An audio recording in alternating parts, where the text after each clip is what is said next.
Hello అండి, welcome to my story Alekhya Parinayam. రెండు స్వచ్ఛమైన మనసుల కలయికే ఈ అలేఖ్య పరిణయం. మరి ఇంకెందుకు ఆలస్యం, పదండి కథలోకి వెళ్ళిపోదాం.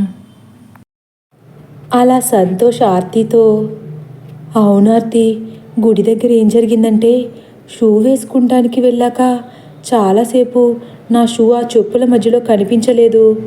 అలా వెతగ్గా కాసేపటికి దొరికాయనుకుంటే అవి తీసుకుని వేసుకుంటుండగా ఎవరో ఒక అమ్మాయి వచ్చి హఠాత్తుగా నా పక్కన కూర్చుంది. చూడ్డానికి ఏంజెల్లా ఉంది. అంత అందాన్ని నేనిప్పటి వరకు చూడలేదు. అలాగే చూస్తూ ఉండాలనిపించేంత అందంగా ఉంది. ఎవరో తెలీదు. లవ్ ఎట్ ఫస్ట్ సైట్ అంటే బహుశా ఇదేనేమో. తొలి చూపులోనే ఆమెతో ప్రేమలో పడిపోయాను అంటాడు సంతోష్. అప్పటి వరకు నుంచుని ఉన్న ఆర్తి సంతోష్ మాటలు వింటూనే ఒక్కసారిగా పక్కనే ఉన్న అరుగుపై అమాంతం కూర్చుంటుంది. సంతోష్ చేతిని పట్టుకుని తన పక్కకు లాగి కూర్చోపెట్టుకుని పట్టరానంత సంతోషంతో, ఎవరా అమ్మాయి, అంత బాగుందా? రేపు నాకు కూడా చూపించు. అయినా నాకు ఈ విషయాన్ని గుడి దగ్గరే చెప్పాల్సింది. నేను చూసేదాన్ని కదా మా వదిన్ని. నువ్వు ఎప్పుడు ఇంతే, అన్నీ లేట్ చేస్తావు. అందుకే నేను ఎప్పుడు వేస్ట్ ఫెలో అంటాను. వేస్ట్ ఫెలో అని అంటుండగా, ఆర్తి, ఏంటి మీరిద్దరు అక్కడే కూర్చున్నారు? మీకు ఇంకా ఆకలి వేయట్లేదా? తొందరగా వచ్చి బట్టలు మార్చుకుంటే భోజనం చేయొచ్చు అంటూ హాల్లోంచి శకుంతల పిలుపు వినిపిస్తుంది. వస్తున్నామంటీ, ఒక్క నిమిషం అంటూనే, ఆర్తి తొందరగా పద, అన్ని విషయాలు క్లియర్గా రూమ్లో మాట్లాడుకుందాం. ఇక్కడైతే అంకుల్ వినే అవకాశం ఉంది. నీతో చాలా షేర్ చేసుకోవాలనుందిరా. నేను ఈ టైంలో నీకు తప్ప ఎవరికి చెప్పలేను. ఒకప్పుడైతే ఆదిత్య నేను అన్ని విషయాలు షేర్ చేసుకునేవాళ్ళం. మా ఇద్దరి మధ్య ఎటువంటి దాపరికాలు ఉండేవి కాదు. వాడికి నేను, నాకు వాడు అన్నట్లు ఉండేవాళ్ళం. కానీ ఇప్పుడు పరిస్థితి మొత్తం మారిపోయింది.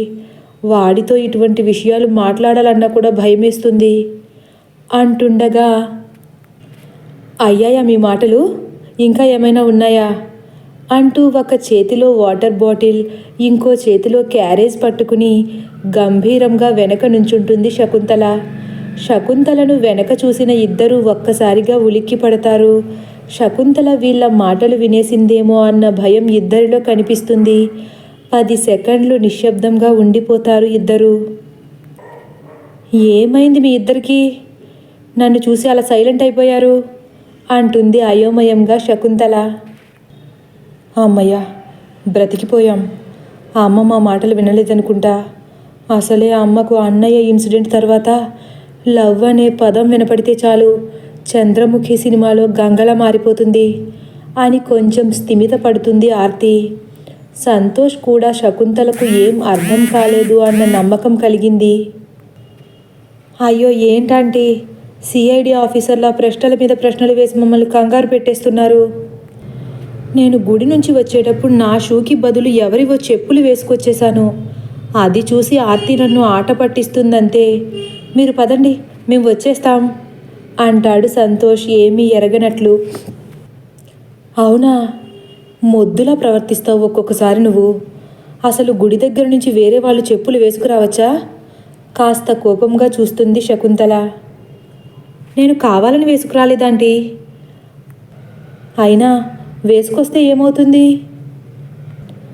ఒకరి చెప్పులు ఒకరు వేసుకుంటే దరిద్రం చుట్టుకుంటుందంటారు.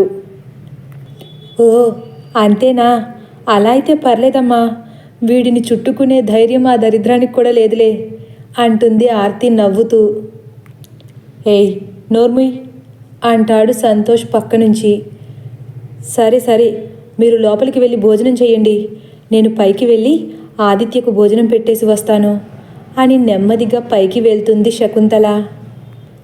అరే తొందరగా రా, నా రూమ్కి వెళ్ళి అన్నీ వివరంగా మాట్లాడుకుందాం. అమ్మ అన్నయ్యకు భోజనం పెట్టి వచ్చేలోపు నీ తొలి ప్రేమ విశేషాలన్నీ విపులంగా వివరిద్దు గాని అంటుంది ఆర్తి కుతూహలం ఆపలేక. ఆర్తి సంతోష్లు కూడా ఒకరి వెనక ఒకరు కంగారుగా కాళ్ళు చేతులు కడుక్కొని లోపలికి వెళ్తారు. ఆర్తికి ఇచ్చిన గది హాలుకు దూరంగా ఉండడం వల్ల ఆర్తి ఫాస్ట్గా నడుచుకుంటూ రూమ్లోకి వెళ్ళిపోతుంది. వెనక్కి చూడకుండా, ఇప్పుడు చెప్పరా, అన్ని వివరంగా చెప్పు అంటూ డోర్ వేయడం కోసం వెనక్కి తిరిగేసరికి సంతోష్ వెనక కనిపించడు. అప్పటి వరకు వెనక ఉన్నాడనుకున్న సంతోష్ కనిపించకపోయేసరికి, సంతోష్ ఎక్కడా, నాతో రాలేదా వీడు అనుకుంటూ రూమ్ దగ్గర నుంచి కనిపించినంత వరకు హాల్ వైపు గాబరాగా చూస్తుంది. సంతోష్ కనిపించకపోయేసరికి చేసేదేమీ లేక హాల్లోకి వెళ్తుంది. హాల్ మధ్యలో భోజనం కోసం ఏర్పాటు చేసిన వంటలన్నీ అందంగా సర్దేసి ఉన్నాయి. వాటి చుట్టూ అందరికీ కూర్చోవడానికి చిన్న చిన్న పీటలు అమర్చింది మంగ. హాల్ అంతా మసాలా వాసనతో నిండిపోయింది. తన కోసం వేసిన పీటపై కంచం చేతిలో పెట్టుకుని కూర్చున్నాడు సంతోష్. సంతోష్ని అలా చూడగానే ఆర్తికి ఒళ్ళు మండిపోతుంది. ఒక్కసారే కళ్ళెర్ర చేసి పళ్ళు బిగించి సంతోష్ వంక కోపంగా చూస్తుంది. ఆర్తిని చూసిన సంతోష్, ఆర్తి, నీకిష్టమైన గుత్తి వంకాయ కూర, నాకిష్టమైన సాంబార్, ఆదిత్యకి ఇష్టమైన గోంగూర పచ్చడి అన్నీ ఉన్నాయి అంటూ అమితానందంగా ఒక్కొక్క వంటకం పైన ఉన్న మూతలు తీస్తూ ఆర్తికి చూపిస్తూ, నువ్వు కూడా తొందరగా రా, కూర్చో, కడుపు నిండా లాగించేద్దాం అంటాడు. ఆ మాటలకు ఆర్తికి కోపం రెట్టింపు అవుతుంది. వెంటనే, నోర్ముయ్, నువ్వు అసలు మనిషివేనా అని తిట్ల దండకం మొదలుపెట్టేసరికి, మీరప్పుడే వచ్చేసారా, గుడ్ అంటూ పక్కన కూర్చుంటారు హరిశ్చంద్ర ప్రసాద్. డ్రెస్ చేంజ్ చేసుకోలేదా ఇద్దరు అంటారు వెంటనే. అవునంకుల్, నేను చేంజ్ చేసుకుందామని లోపలికి వెళ్దామనుకుంటే ఈ గుత్తి వంకాయ కూర సువాసన నన్ను అమాంతం ఇక్కడ కూర్చోబెట్టేసింది. ఏం చెయ్యను, అసలే ఆకలి మీద ఉన్నాను అంటాడు సంతోష్. నీకు ఆకలి లేనిదెప్పుడు బాబు, ఎప్పుడు చూడు తిండి తిండి, నిన్ను చూస్తుంటే నా ఒళ్ళు మండిపోతుంది. నేను వెళ్ళి డ్రెస్ మార్చుకొస్తాను నాన్న అని కోపంగా గదికి వెళ్ళిపోతుంది ఆర్తి. కాసేపట్లో దుర్గా పరంధామయ్య కూడా వచ్చి వాళ్ళ చోట్లో కూర్చుంటారు. శకుంతలు ఇంకా రాలేదా అని దుర్గా అడిగేలోపు, నాకు కూడా వడ్డించేయండి వదినా, ఆదిత్య తినేశాడు, నేను ఇప్పుడు హాయిగా భోంచేస్తాను అంటూ హరిశ్చంద్ర ప్రసాద్ పక్కన కూర్చుంటుంది. ఈలోపు ఆర్తి కూడా రానే వచ్చేస్తుంది. అందరూ ఆకలి మీద ఉండడంతో వాళ్ళ ఏకాగ్రత అంతా భోజనంపై పెట్టి ఆత్మారాముణ్ణి సంతృప్తిపరుస్తారు. పైన గదిలో ఆదిత్య ఎప్పటిలాగే ఒంటరిగా కళ్ళు మూసుకుని మంచం మీద పడుకుని పాటలు వింటూ ఉంటాడు. కళ్ళు మూసుకున్న వెంటనే ఆదిత్యకు ఉదయం కలలో కనిపించిన అమ్మాయే మళ్ళీ మళ్ళీ కనిపించి చాలా విసిగిస్తుంది. ఆదిత్యకి ఏం చేయాలో అర్థం కాక చికాకుగా మనసులో ఈ విధంగా అనుకుంటాడు. ఎవరా అమ్మాయి, నా కళ్ళలోకి వచ్చి నన్నెందుకు ఇంతగా ఇబ్బంది పెడుతుంది? ఎప్పుడు కళ్ళు మూసుకున్నా నా సాక్షి ముఖం కళ్ళ ముందు కదలాడేది, కానీ ఇప్పుడు ఈ అమ్మాయి కళ్ళలోకి వస్తుంది. ఇలానే 2 రోజులుంటే నాకు సాక్షి ముఖం కూడా గుర్తుండదేమో. నేను ఆమె నుంచి తప్పించుకోవాలంటే కిందకు వెళ్ళి అందరితో కాలక్షేపం చేయడం తప్ప వేరే దారి లేనట్లుంది అనుకుని తప్పని పరిస్థితుల్లో ఫోన్ తీసుకుని కిందకు వచ్చేస్తాడు. భోజనం పూర్తి చేసుకున్న తర్వాత గదికి వెళ్ళిన ఆర్తి దగ్గరకు పరిగెత్తుకుంటూ వెళ్తాడు సంతోష్. ఏంటార్తి, పిలవకుండా వచ్చేసావు? నీతో ఇంపార్టెంట్ విషయం మాట్లాడాలన్నాను కదా అంటాడు సీరియస్గా. ఇంకొక్క నిమిషం ఇక్కడ నాకు కనిపించావో నీ పళ్ళని రాలగొట్టేస్తాను, ముందు నువ్వు ఇక్కడి నుంచి వెళ్ళిపోరా అంటుంది కోపంగా ఆర్తి. అదేంట్రా ఆర్తి అంత మాట అన్నావు? నీకు తెలుసు కదా ఆకలికి నేను అసలు ఆగలేనని. తెలిసి కూడా కోప్పడతావెందుకు చెప్పు? ఇప్పుడు నాకున్న ఏకైక దిక్కు నువ్వేరా ఆర్తి అంటాడు ఢీలాగా ముఖం పెట్టి. చాలే, నాకు బిస్కెట్స్ వేయడం ఆపి ముందు నీ ఏంజల్ గురించి చెప్పు అంటుంది ఆర్తి. ఏం చెప్పాలి చెప్పు? ఇన్నాళ్ళు సినిమా పాటల్లో కవితల్లో కవులు అమ్మాయిలను కలువ పువ్వులతో చందమామలతో పోలిస్తే అంత అందగత్తులు ఈ భూమి మీద నిజంగా ఉంటారా అన్నీ మేకప్ సోయగాలే అనిపించేది. కానీ ఆ అమ్మాయిని చూశాక ఎంత గొప్పగా పోల్చినా సరిపోదనిపించింది. అంత అందం. మనిషిని మాత్రమే ఇక్కడున్నాను. నా మనసంతా ఆ అమ్మాయిని చూసిన చోటే ఉండిపోయింది. కానీ మేమిద్దరం మళ్ళీ కలుసుకుంటామంటావా? ఒకవేళ కలిసినా మేము ఒక్కటవగలమా? మనమేమో ఎల్లుండి వెళ్ళిపోతున్నాం. మళ్ళీ ఎప్పుడు వస్తామో కూడా తెలీదు.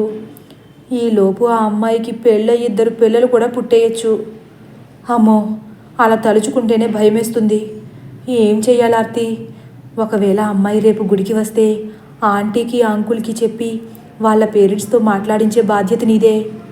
అంకుల్ అడిగితే కాదనే వారు ఎవరుంటారు చెప్పు అని జాలిగా అడిగేస్తాడు సంతోష్.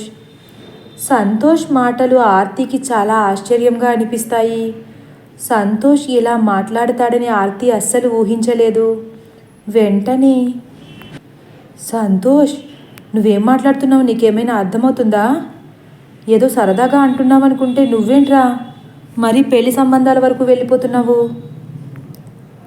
ఇప్పటి వరకు నీకెవరైనా అమ్మాయి నచ్చితే నాతో చెప్తే సరదాగా నవ్వుకుని ఊరుకునే వాళ్ళం కదా. నువ్వు కూడా తర్వాత పట్టించుకునేవాడివి కాదు. మరి ఈసారి ఎందుకు ఇలా మాట్లాడుతున్నావు? ఇదంతా జరిగే పనేనా అంటుంది అనుమానంగా. అవును ఆర్తి, ఇప్పటి వరకు నేను చూసిన అమ్మాయిలు నా కళ్ళకు మాత్రమే నచ్చి అక్కడే ఆగిపోయేవారు. కానీ ఈ అమ్మాయి నా ప్రమేయం ఏమీ లేకుండా నా మనసులోకి దూరేసింది. అందుకే నేను రిక్వెస్ట్ చేస్తున్నాను, నువ్వు ఆ అంకుల్ని ఒప్పిస్తే చాలు, తర్వాత సంగతి అంతా నేను చూసుకుంటాను అంటాడు ధీమాగా. అసలు ఆ అమ్మాయి ఎవరో, ఏ ఊరో, ఆ అమ్మాయికి అసలు పెళ్లి చేసుకునే ఉద్దేశం ఉందో లేదో, ఒకవేళ ఉన్నా కూడా నువ్వంటే ఇష్టమో కాదో ఏమీ తెలియకుండా మనం ఏం చేయగలం? ఇవన్నీ తెలిసిన తర్వాతే కదా అమ్మా నాన్నలను ఒప్పించడం. ఏమీ తెలియకుండా వాళ్ళు మాత్రం ఏం చేస్తారు? ఆ అమ్మాయి అసలు రేపు గుడికి రాకపోతే అప్పుడేం చేస్తావు అంటుంది ఆర్తి. వసే సలహా చెప్పి సాయం చేస్తావనుకుంటే ముందే భయపెట్టేస్తున్నావేంటే సైకోదానా? జరిగేదే కదరా నేను చెప్పాను. పెళ్ళంటే ఇవన్నీ జరిగితేనే కదా. ఏమో, అవేం నాకు తెలియదు. కానీ ఎందుకో ఆ అమ్మాయి నా కోసమే పుట్టిందనిపిస్తుంది ఆర్తి. అదే నిజమైతే రేపు ఖచ్చితంగా గుడికి వచ్చి తీరుతుంది అంటాడు మళ్ళీ కొండంత నమ్మకంతో. ఎప్పుడూ నవ్వుతూ నవ్విస్తూ ఆర్తిని ఆట పట్టిస్తూ ఉండే సంతోష్ ఈ విషయాన్ని ఇంత సీరియస్గా తీసుకోవడం ఆర్తికి కొంచెం గుండెల్లో భారం మోపినట్లయింది. తదేకంగా చూస్తూ ఈ విధంగా అనుకుంటుంది. నాకు ఊహ తెలిసిన నాటి నుండి సంతోష్ ఇది కావాలి అని అడిగింది లేదు. అమ్మా నాన్నలు చెప్పింది నిమిషాల్లో చేయడం తప్ప తన కోసం తాను ఎప్పుడూ ఆలోచించడు పాపం. చివరికి మమ్మల్ని పట్టించుకున్నంతగా నిర్మలను కూడా పట్టించుకోలేదు. పాపం చిన్న వయసులోనే తండ్రి ప్రేమను కోల్పోయాడు. అటువంటప్పుడు కూడా సంతోష్లో ఎప్పుడూ ఇంత సంఘర్షణ కనిపించలేదు. ఈ అమ్మాయిపై బాగా ఆశ పెట్టేసుకున్నట్లున్నాడు. ఎలాగైనా వీడికి ఆ అమ్మాయి కనిపిస్తే చాలు అనుకుంటూ నెమ్మదిగా పైకి లేచి సంతోష్ వెనక్కి వెళ్ళి తన చేతులను సంతోష్ మెడకు అల్లి తలను సంతోష్ భుజం మీద వాల్చి, సంతోష్ అన్నయ్య, ఎందుకురా అంత భయపడుతున్నావు? రేపు తప్పకుండా నీ ఏంజెల్ కనిపిస్తుందిలే. నాకు ఆదిత్య ఎంతో, నువ్వు కూడా అంతే. మీరిద్దరూ మీకు నచ్చిన వాళ్ళను పెళ్లి చేసుకుని జీవితం హ్యాపీగా గడుపుతుంటే నాకు అంతకన్నా ఏం కావాలి చెప్పు? నీ ప్రేమ కోసం నేను ఎంత చేయగలనో అంత కష్టపడతాను. నువ్వేం భయపడకు అంటూ ప్రేమగా భరోసా ఇస్తుంది. ఆ క్షణంలో సంతోష్ కళ్ళలో పట్టరానంత సంతోషం కనిపిస్తుంది. తన భుజంపై వాలిన ఆర్తి తలను ప్రేమగా తన 2 చేతులతో పట్టుకుని, చాలా థ్యాంక్స్ రా బంగారం నీకు. నీలాంటి చెల్లి ఒక్కరుంటే చాలు. ఒక్క పెళ్ళేంటి, ఎన్ని పెళ్ళిళ్ళైనా చేసుకోవచ్చు. ఆ మాటకి ఆర్తి సర్రున లేచి సంతోష్ జుట్టు పట్టుకుని తన 2 చేతులతో గట్టిగా గిర్రున తిప్పుతూ, ఇవే తగ్గించుకుంటే బాగుంటుంది అంటుంది. సరే వదులు ఆర్తి, సారీ ప్లీజ్ వదిలేరా అంటాడు. అయినా నేనేం నీకు ఊరికని హెల్ప్ చేస్తాననట్లేదు. నువ్వు కూడా నాకు ఎప్పుడైనా హెల్ప్ చేస్తావులే అనే స్వార్థంతో చేస్తున్నాను అంటుంది. నీకే విషయంలో హెల్ప్ కావాలే, ఇప్పుడే చెప్పు చేసేస్తా, ఎప్పుడో ఎందుకు అంటాడు సంతోష్ వెంటనే. ఇప్పుడు కాదులే, నీకు నీ హీరోయిన్ ఎలా కనిపించిందో అలాగే నాకు కూడా నా హీరో కనిపించి మేము పీకల్లోతు ప్రేమలో మునిగిపోయినప్పుడు అప్పుడు అమ్మ నాన్న ఒప్పుకోకపోతే ఎలాగైనా వాళ్ళని నువ్వే ఒప్పించాలి, సరేనా అంటూ అమాంతం మంచంపై వాలిపోతుంది ఆర్తి. నోర్ముయ్, పిచ్చి పిచ్చిగా ఉందా నీకు? నువ్వు ఇంకా చిన్నపిల్లవే, ప్రేమ దోమ అంటూ ఏ మూర్ఖుడినో ఇష్టపడ్డావు గాని నిన్నంత కష్టపడనివ్వంలే నేను ఆదిత్య. ఎంత కష్టమైనా సరే ఒక జగదేక వీరుణ్ణి వెతికి నీకు ఘనంగా పెళ్లి చేసి పంపిస్తాము.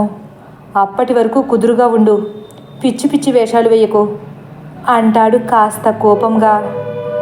సంతోష్ మాటల్లో ఆర్తికి మరొక్కసారి తనపై సంతోష్కు ఎంత బాధ్యత ఉందో అర్థమవుతుంది. సర్లే, బయటకు వెళ్దాం పదా. మనం ఇప్పటి నుంచి నీ హీరోయిన్ని వెతికే పనిలో పడాలి. ఇక్కడే కూర్చుంటే ఇక అమ్మాయి దొరికినట్లే. ఇప్పుడు నాన్న పరందామయ్య అంకుల్ గుడి దగ్గర ఫ్రెండ్స్ని కలవడానికి వెళ్తారంట. మనం కూడా వెళ్ళి ఎవరికి అనుమానం రాకుండా ఆ అమ్మాయి వివరాలు కనుక్కుందాం అంటూ డోర్ తీసి బయటకు అడుగులు వేస్తుంది ఆర్తి. అవునా, అంకుల్ వెళ్తున్నారా? కరెక్ట్ టైంలో మంచి న్యూస్ చెప్పావే, ఇప్పుడే అమ్మాయి గురించి ఆరా తీయాలి అంటూ ఆర్తి వెనక అడుగులు కలుపుతాడు సంతోష్. తదుపరి భాగం కోసం వేచి ఉండండి. ఒకవేళ నా కథ కానీ మీకు నచ్చినట్లయితే లైక్ చేసి సబ్స్క్రైబ్ చేయడం మర్చిపోకండి. Thank you for watching.